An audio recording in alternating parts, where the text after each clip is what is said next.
Hello, everybody. Welcome to Chapter 3, Adjusting Journal Entries. Since we weren't able to meet this week with the holiday, I wanted to go over some of the exercises that we can do so you can see what adjusting journal entries really are.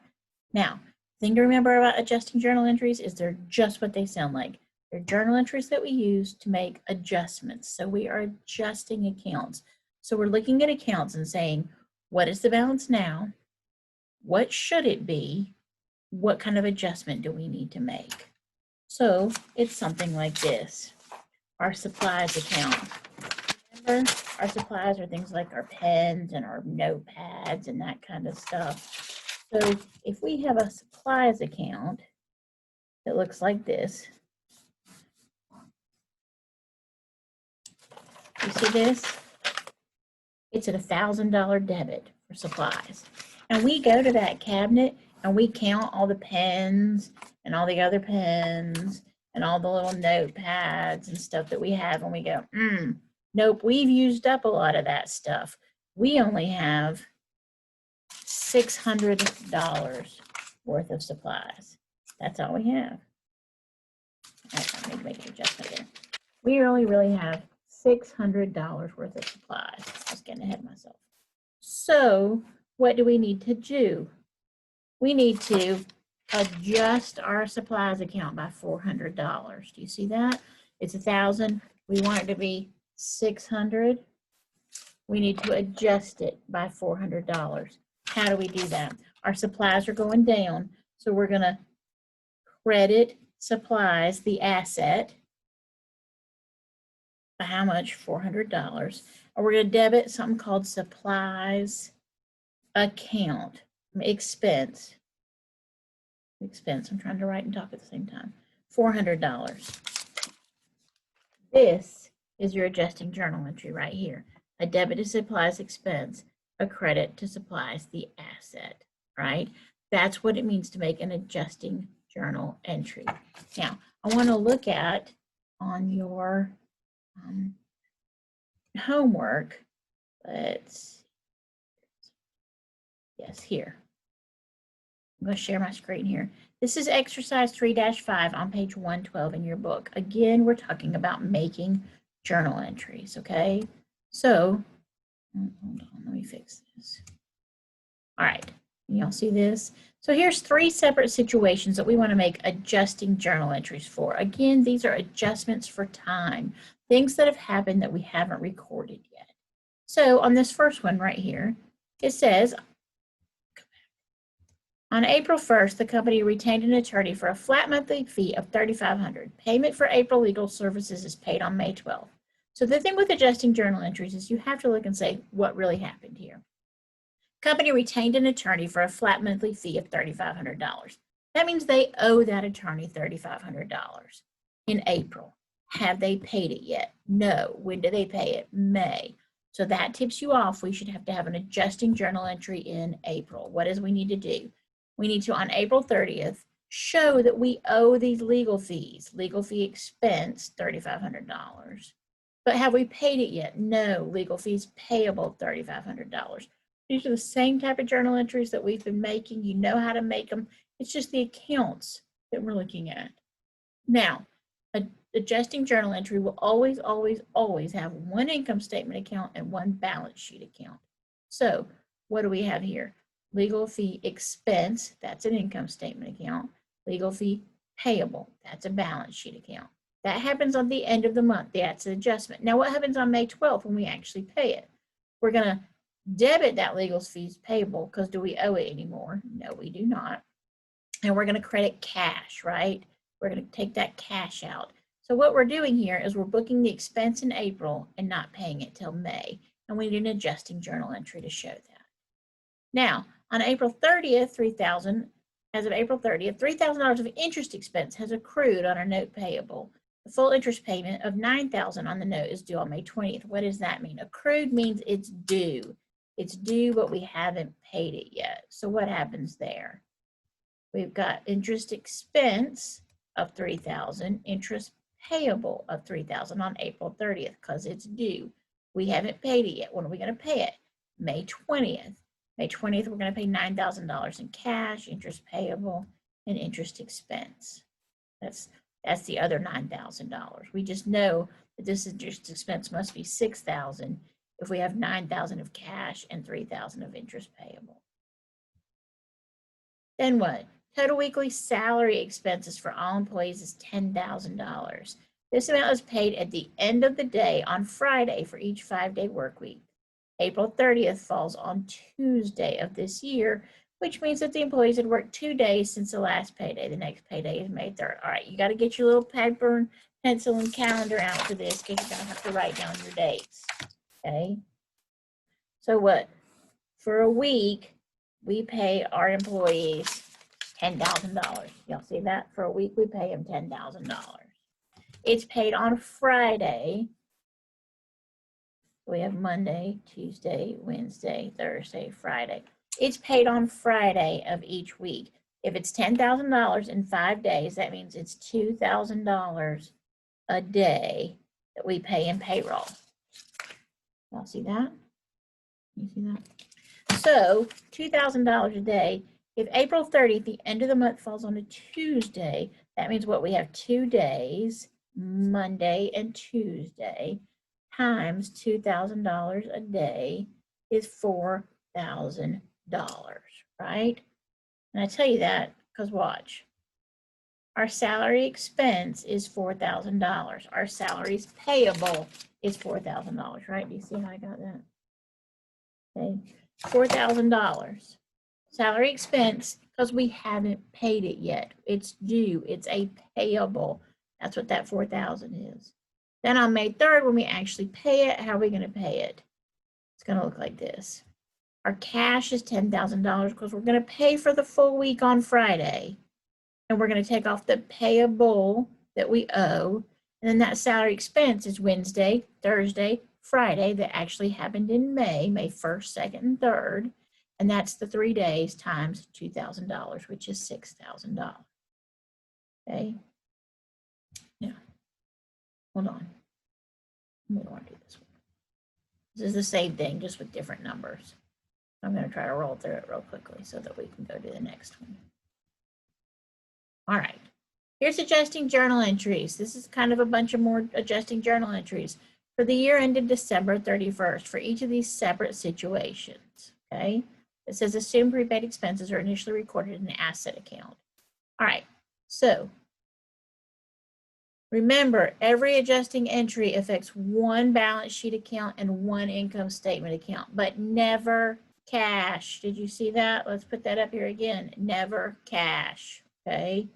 Not adjusting journal entries. The subsequent entry affects cash, but never adjusting journal entry. What does this mean? So depreciation on the company's equipment is $18,000. It tells you what depreciation is. Your depreciation expense, always, always, always, and forever, your depreciation entry is this. You're going to debit depreciation expense and credit accumulated depreciation. This, can you see this? This, forever and ever, amen, is going to be your depreciation journal entry. You just have to figure out how much. It tells you here, it's $18,000. So, what is our depreciation right now? It's 0. What is it supposed to be? 18,000. So what do we need? An $18,000 adjustment to depreciation. So we're going to what? We're going to debit depreciation expense, and we're going to credit accumulated depreciation. Okay, right there, always. Depreciation expense is your income statement account. Your accumulated depreciation is it's a balance sheet account. It's actually a contra asset account. It means it lives with the assets on the balance sheet, but it carries a negative balance. So that's why you're crediting an asset. Then what? Then our prepaid insurance had $6,000 debit balance. Prepaid insurance, remember, is an asset. It had a prepaid debit or debit balance of $6,000 before adjusting for the cost of any expired coverage. Expired means we've used it up. We don't own it anymore. It's done. And it says analysis of the company's insurance shows that $1,100 of unexpired coverage remains. That means we still own it. So what does it mean? It is 6,000. We want it to be 1,100, right? We only have 1,100 of unexpired. So what does that mean? That means we need to make an adjustment of $4,900 to prepaid insurance, a credit.